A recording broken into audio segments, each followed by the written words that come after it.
Faisal water صاحب آپ نے جواب دینا ہے سعید غنی صاحب کا، لیکن آپ جواب دے دیں، لیکن ہم نے کوئی ہیلدی ڈبیٹ بھی کرنی ہے تھوڑی سی. انہیلدی ڈبیٹ ہیں صرف پائے نہاری کھانے شانے کا بندوبست کروا کے نہیں، پائے نہاری کے علاوہ آپ آلو انڈا کیوں نہیں کھاتے؟ وہ بڑی ہیلدی ڈش ہے.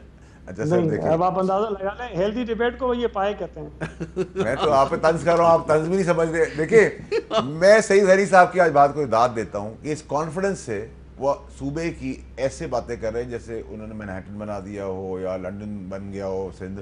15 سال کی حکومت کے اندر مجھے ایک بات بتائیں، 20 سال کے اندر کبھی سی ایم سندھ یا سی ایم پنجاب نواز شریف صاحب کے دور کے اندر کسی کی اپنی ٹیم نے کہا ہو کہ 7 ارب، بقول صحیح طریقے کہ سی ایم خٹک نے انکوائری کرائی اور اس پہ کہا 7 ارب آیا، تو یہ کریڈٹ تو خٹک کو جاتا ہے نا، پی ٹی آئی کے سی ایم کو، کہ اس نے اگر انکوائری کرائی بقول صحیح طریقے کہ 7 ارب نکالا تو اس نے ایڈمیشن دی. بی آر ٹی کے منصوبے کی انکوائری کہاں سے شروع ہوئی؟ پرائم منسٹر نے انیشیٹ کی. بی آر ٹی کی پرائم منسٹر کی ٹاسک ٹیم کے اندر آ کے انہوں نے کہا کہ یہ سب کچھ ہوا ہے، تو اس کا کریڈٹ آپ پرائم منسٹر کو دیں گے اس کی ایمانداری کو؟ لیکن بی آر ٹی کو بنا تو دینا.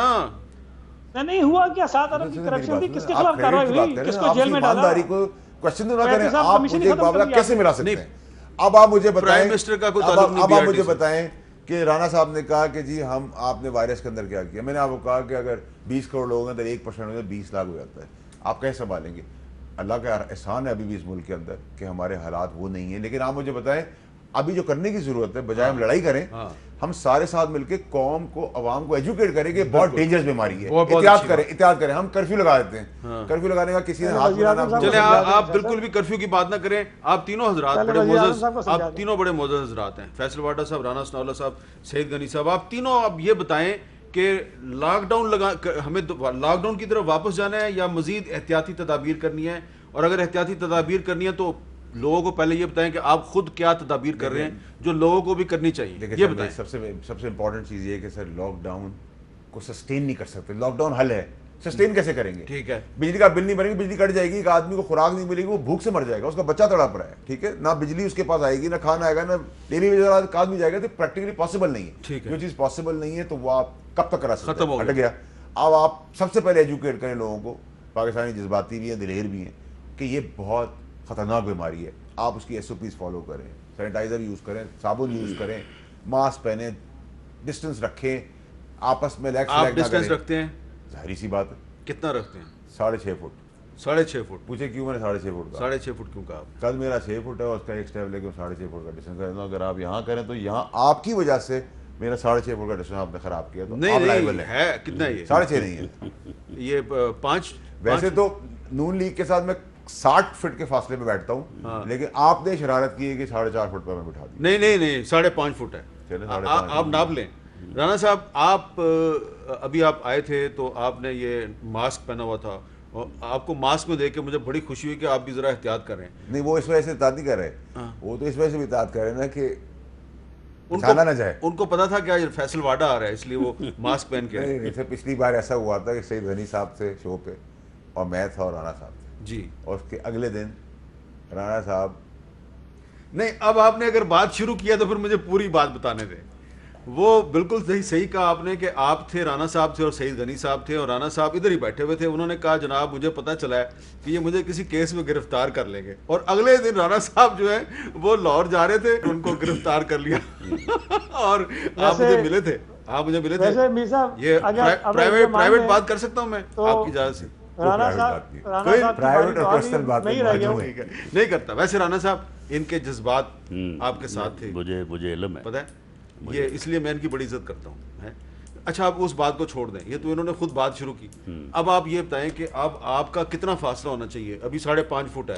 برحال فاصلہ جو ہے وہ 3 فٹ سے 6 فٹ تک جو ڈاکٹر صاحبان ایڈوائز کر رہے ہیں کہ اتنا فاصلہ جو ہے سوشل ڈسٹنس جو ہے رکھا جانا چاہیے. اگلی دفعہ جب آپ آئیں گے تو آپ کا 6 فٹ فاصلہ اور اس کے بعد جو ہے وہ ماسک کا جو ہے وہ استعمال ہونا چاہیے، ہاتھ وغیرہ جو ہے وہ دھونے چاہیے.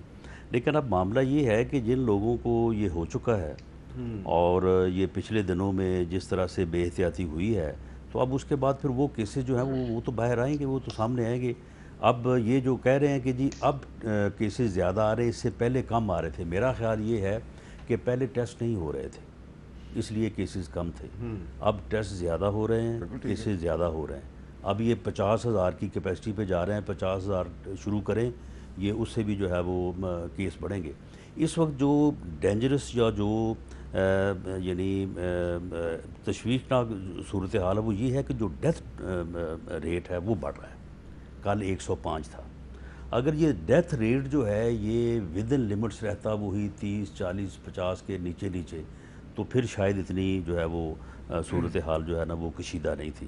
اب یہ صورتحال جو ہے اگر یہ اسی طرح سے بڑھی اور یہ معاملہ جو ہے وہ 105 سے آگے سینکڑوں میں گیا تو یہ صورتحال بہت زیادہ خراب ہوگی. اس میں پھر ہر آپشن کو جو ہے وہ مد نظر رکھا جا سکتا ہے, اس کے اوپر جو ہے وہ عمل ہو سکتا ہے, لیکن جو غلطی انہوں نے پہلے کی ہے اس غلطی, ان کی نالائکی, ان کی نااہلی کی وجہ سے ہم اس حال کو پہنچے ہیں. کیا غلطی؟ انہیں وہ اب نہیں کرنی چاہیے. کیا بتا دینا کیا غلطی؟ انہیں اب بھی کوئی غلطی تو بتائیں نا، فیصلہ سن لیں کوئی فیصلہ کرنے سے پہلے قومی سطح پہ جو ہے وہ ایک ایسا قومی یکجہتی کا مظاہرہ کرتے ہوئے اس کو ڈیبیٹ کرنا چاہیے, اور اس کے بعد ایک ایسا فیصلہ کرنا چاہیے جس کی میں نظر آئے کہ پوری قوم جو ہے, پوری قیادت جو ہے وہ اس فیصلے کے ساتھ. جی سعید غنی صاحب, کیا کرونا وائرس کے مقابلے کے لیے ایک مشترکہ قومی حکمت عملی بن سکتی ہے؟ دیکھیں مرزا, میرا خیال ہے میں نے تو یہ بات ہر پروگرام میں کہی ہے, لیکن بدقسمتی کی بات یہ ہے کہ جیسے ابھی بھی بات ہو رہی تھی تو یہ آگے نواز شریف پہ, شہباز شریف پہ, باقی ایشوز پہ آ گئے. میں بار بار کہتا ہوں کہ دیکھیں یہ ساری چیزیں یہی ہیں, نہ نیب کہیں جا رہی ہے, نہ نون لیگ کہیں جا رہی ہے, نہ پیپلز پارٹی کہیں جا رہی ہے. سارے کیسز آپ کے پڑے ہیں, جب چاہیں آپ کر لیجئے گا, لیکن پرائرٹیز طے کر لیں کہ اس وقت ہمارے ملک کے لوگوں کی پہلی بنیادی ضرورت اور مسئلہ ہے کیا.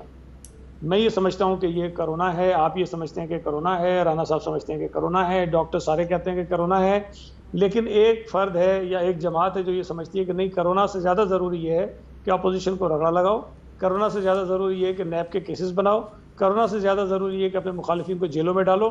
تو یہ کرونا تو آتا جاتا ہے, اس کو نمٹ لیں گے, لیکن پہلے اپوزیشن کو نمٹ لو. اگر یہ رویہ رہے گا تو چیزیں آپ کی ٹھیک نہیں ہوگی. ابھی بڑا ٹھیک کہہ رہے تھے فیصل واوڈا صاحب کہ یہ ہمیں لوگوں کو بتانا چاہیے بڑا خطرناک مرض ہے. بھائی ہم تو یہ بات فروری میں جب آیا تب سے کہہ رہے ہیں. وزیر اعظم صاحب مارچ پہ کہتے ہیں کہ یہ فلو ہے, کل بیٹھ کے کہتے ہیں کہ نہیں لوگ اس کو فلو سمجھتے ہیں, یہ فلو نہیں ہے. بھائی آپ اپنی کلیئرٹی میں آؤ نا, پہلے اپنا جو کنفیوژن ہے اس کو دور کرو.